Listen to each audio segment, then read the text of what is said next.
Hello everyone, and welcome to another episode of One Pittsfield with Mayor Marchetti. In just a few moments, I'll be joined by the city's Human Resource Director, Michael Taylor.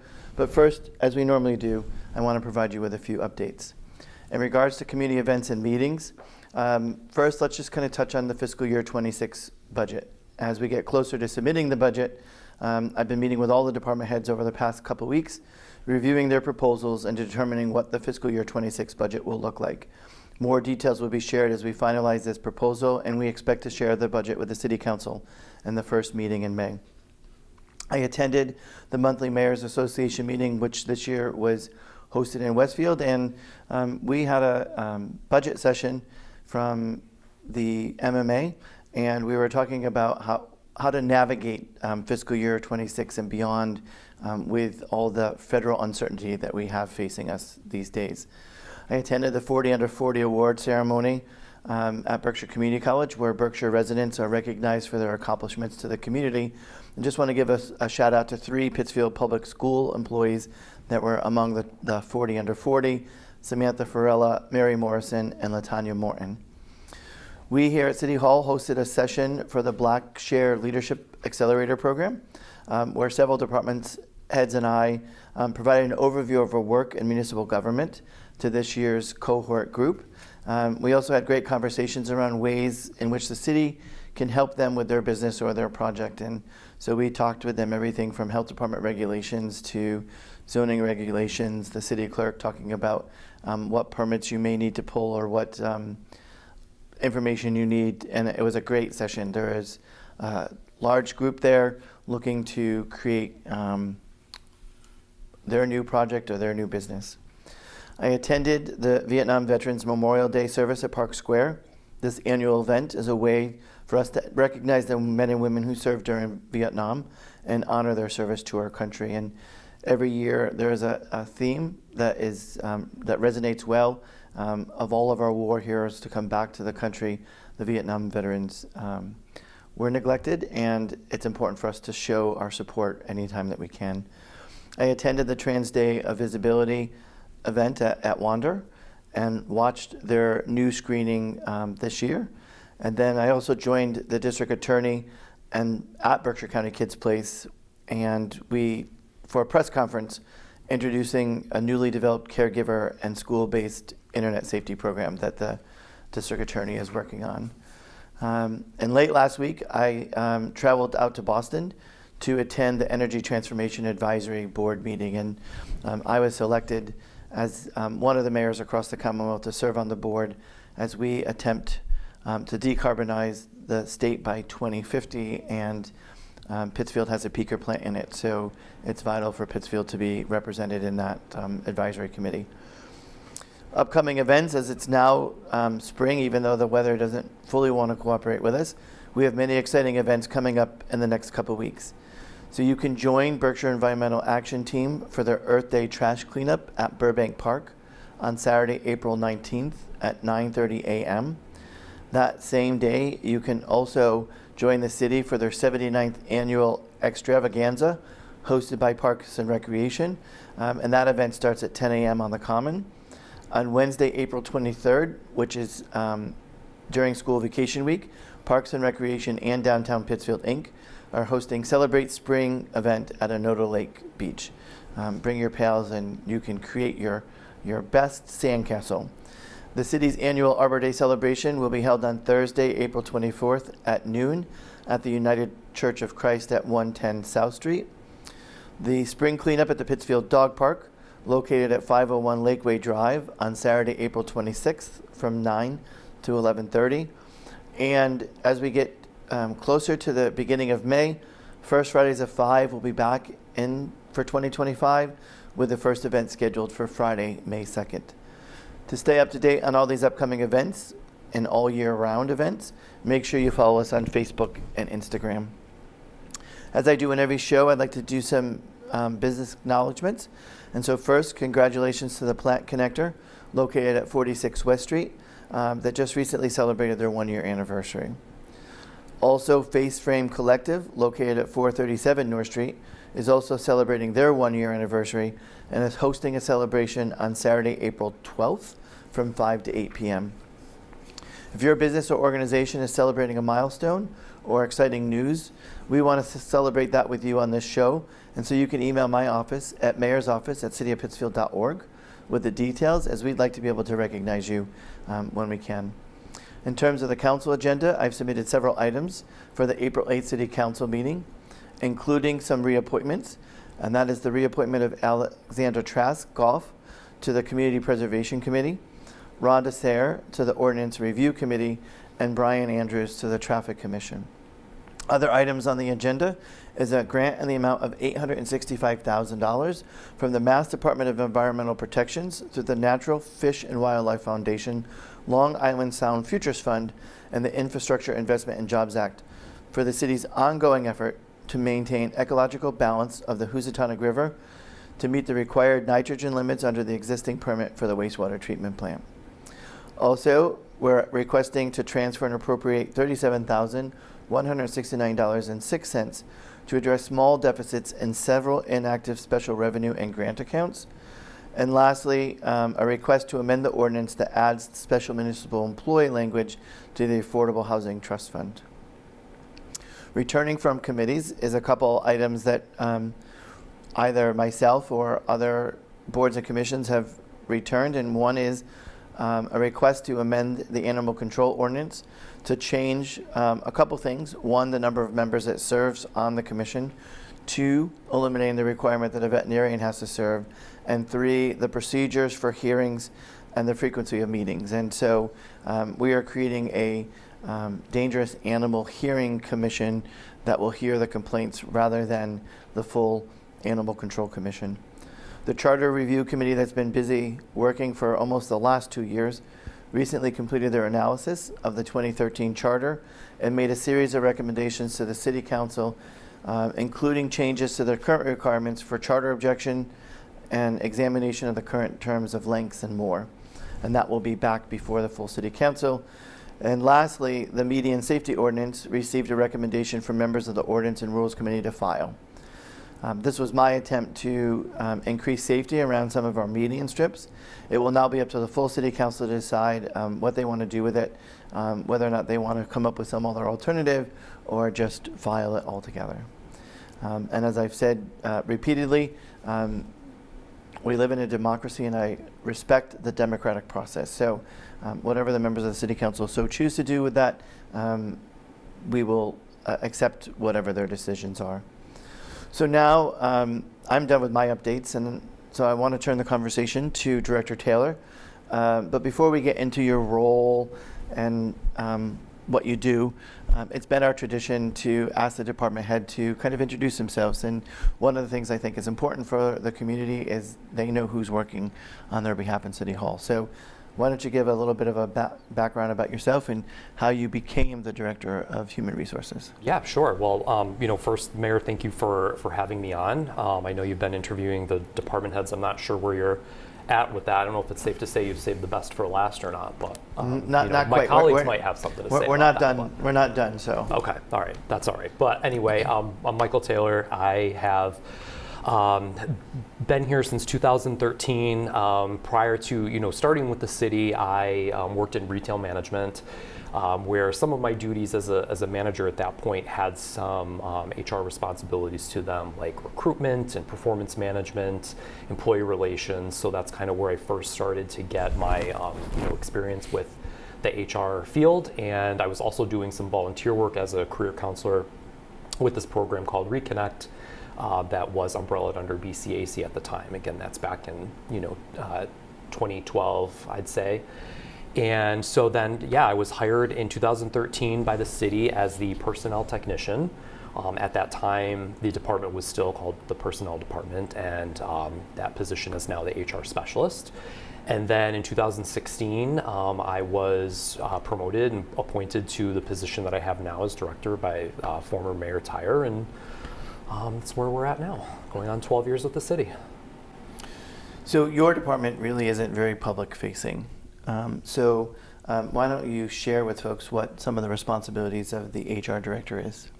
Oh, sure. So, yeah, I mean, we are primarily an internal services department, certainly a little bit more public facing when it comes to recruitment and, meeting candidates and kind of getting out there to job fairs and so forth. But, really looking at the position in the department, I'm handling employee relations and being that resource for staff, for all staff, for a variety of reasons. Collective bargaining with our unions. We have 8 different unions in the city. On the city side, overseeing the recruitment process and really the full life cycle of our employees, training and development programs, policy development implementation, just to name a few. So Nothing going on. Yeah, right. And you see me probably 3 times a day. Quite often, yes. Popping into the office to do stuff. And so I like to go off script, but let's just briefly talk about the collective bargaining process. Okay.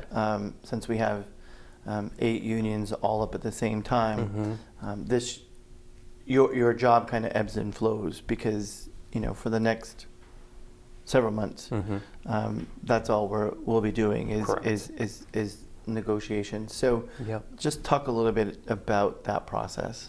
Yeah, sure. So, as I had said, we have 8 different union groups here on the city side, each that have a union contract. Most of those contracts are expiring on June 30th.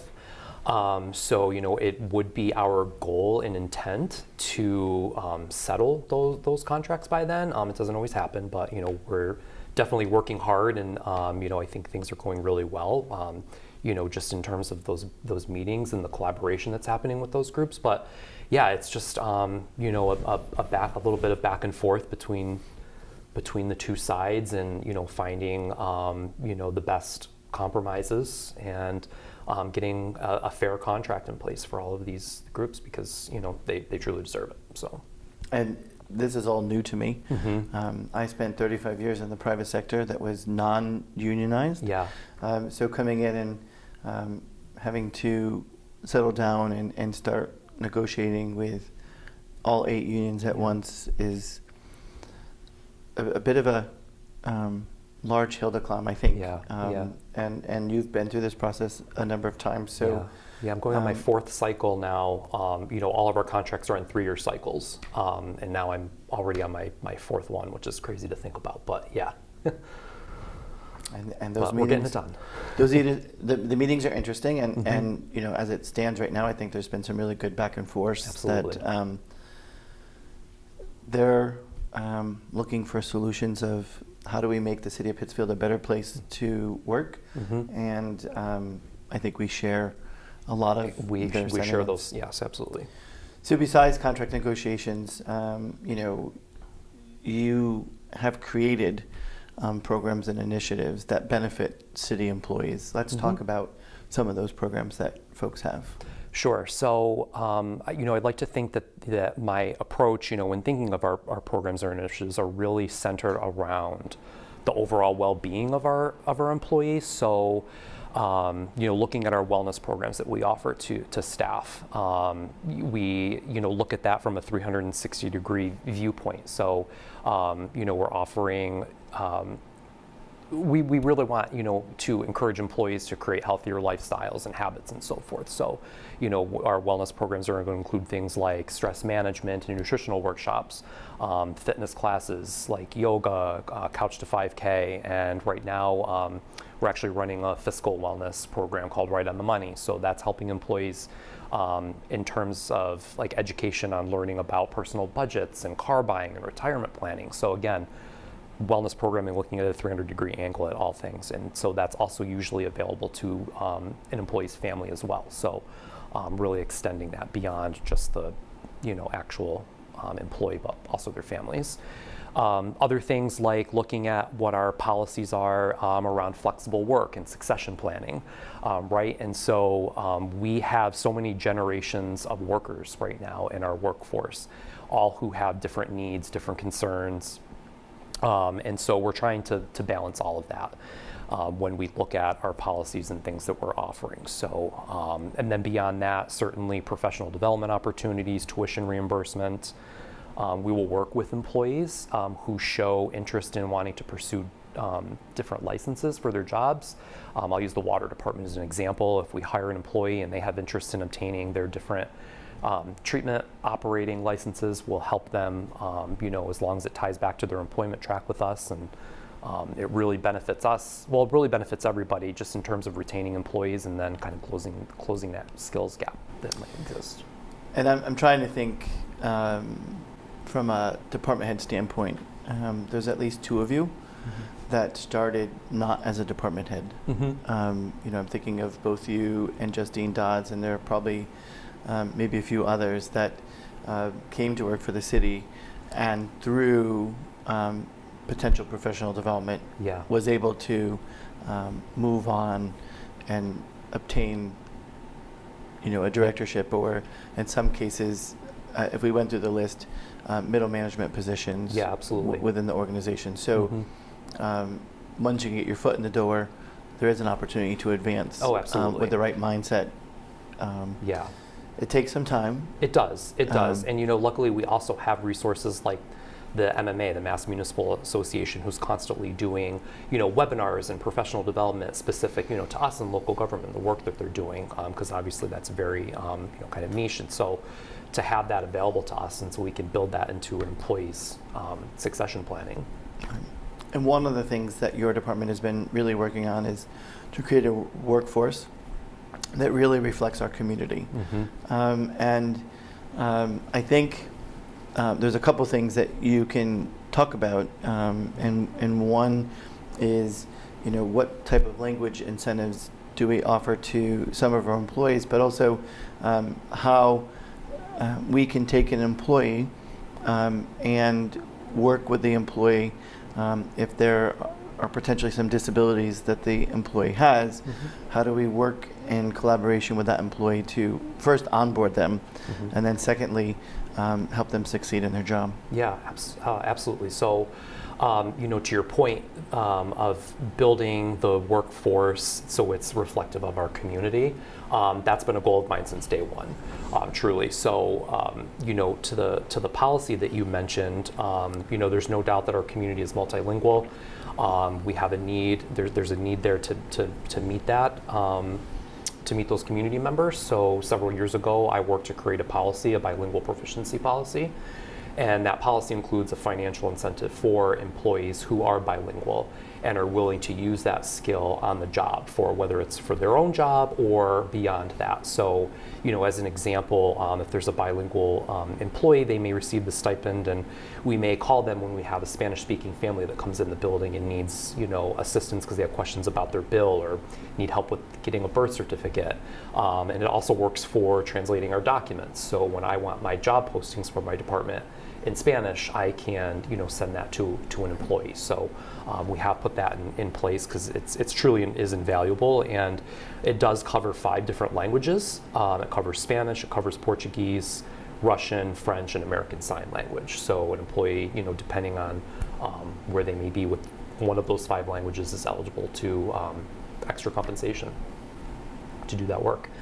And taking it a step further in terms of our workforce and trying to create that workforce so it's reflective of the community, right? I think about all the work we've been doing around recruitment, and part of that started with a lot of outreach. So it was a strategy of mine to really make connections and build relationships with local organizations and community leaders, so they knew who I was, who we were, what our values are, what we're doing to, uphold those values internally, so that when we do have job vacancies, I can reach out to those individuals, send them our job postings, and they can in turn share them within their networks and feel comfortable doing so because they know who we are.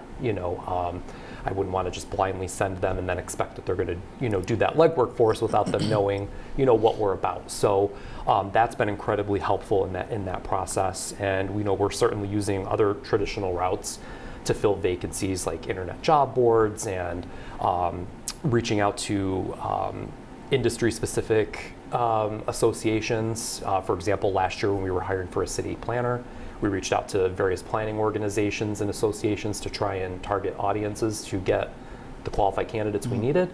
You know, and our department often participates in the job fairs that are happening locally, career days at the local schools. So we're really doing our best to get out there and get as much exposure to our job postings as possible. And you have basically taken down all barriers for someone wanting to get employment, whether, you know, the language barrier. I think I always reflect on my days at the co-op. A customer came in, or I don't even think it was a customer, someone came in talking to me in Spanish, and all I could do is no español. Yeah. And they kept yelling back at me, no anglais. And I'm like, well, this is going to get far because I can't communicate. And he held up his debit card. I'm like, and I went out to the ATM machine, we put the debit card in, and I pushed the button that said Spanish, and then he was all good. But like, I if I had to engage, and at that point in time, there was no one within our organization that could. So, I mean, I think that's important. And also, you know, there are some folks that have disabilities that one would say, hey, they can't possibly work, but we've found a way to make it happen. Because if you want to be an equal opportunity employer, you need to make sure that the traditional things that we think about, that we need to offer to most employees, doesn't necessarily work for all. Yeah, absolutely. And it's just a matter of having conversation with those candidates. And again, you know, who am I connecting with in the community that serves those populations to make sure that they know that, you know, there is, you know, potentially a place for them here. You know, that's step one in it. And then when hopefully we get those candidates, it's just more dialogue about how we make it work. So you already kind of touched on how we fill vacancies. How about what types of vacancies do we currently have? We have quite a few, so I'm going to refer to my list here because I wasn't going to be able to remember them all off the top of my head. But currently, we are hiring for emergency co-responders at the police department. We also have a couple of administrative assistant jobs open. We have one that's part-time, and the other is full-time. We are hiring in the city clerk's office for an assistant clerk of registrations and elections. We are hiring actively right now in our building maintenance department for some various trades positions. So we're looking for electricians, we're looking for an HVAC repair technician, and we're also looking for seasonal laborers. So summer's around the corner, thank God. So we're looking for individuals that want to work, you know, outdoors for the season, in our parks, at our treatment plants, and in other various areas. And we'll soon be posting for positions for like our playground leaders and lifeguards. So that's kind of a nice sign every year when we're ready to post for those jobs. And you know, this list can certainly change by the time this episode airs. And next week we have some internal job openings right now based on our policies and so forth, and those may very well go external. So there may be more available next week once those deadlines pass. So we talked about contract negotiations. We talked about some of the policies. We talked about we recently did the flexible work, remote work policy together. What other projects are happening in your department? So we are soon taking on a project, a classification and compensation study. And that will also be part of the collective bargaining process. But this project will really look to align the city's compensation plan as it stands now and our salary schedules, and align them with other comparable communities that we will survey throughout the state, and just put us in a better position and more, you know, from a competitive standpoint. So I think between the contract negotiations and that, we're certainly going to be keeping us busy for the rest of 2025. So we're almost running out of time, so really quickly, how do people get in touch with your department? They can call by phone. 499-9424 is my direct line. Email. We're on several social media platforms: Facebook, Instagram, LinkedIn, and stop in. You know, if you use the accessible ramp here at City Hall, we're the first office as you walk through the door. So come see us. So folks, we've reached the end of our program. These seem to go by really, really quickly. All my guests are nervous about being a guest, and then poof, it's over. So Michael, I want to thank you for joining us, and again, sharing about your department and about yourself, so the folks at home know who's serving them. And to all you watching today. Thanks for tuning in, and I look forward to seeing you on the next episode of One Pittsfield.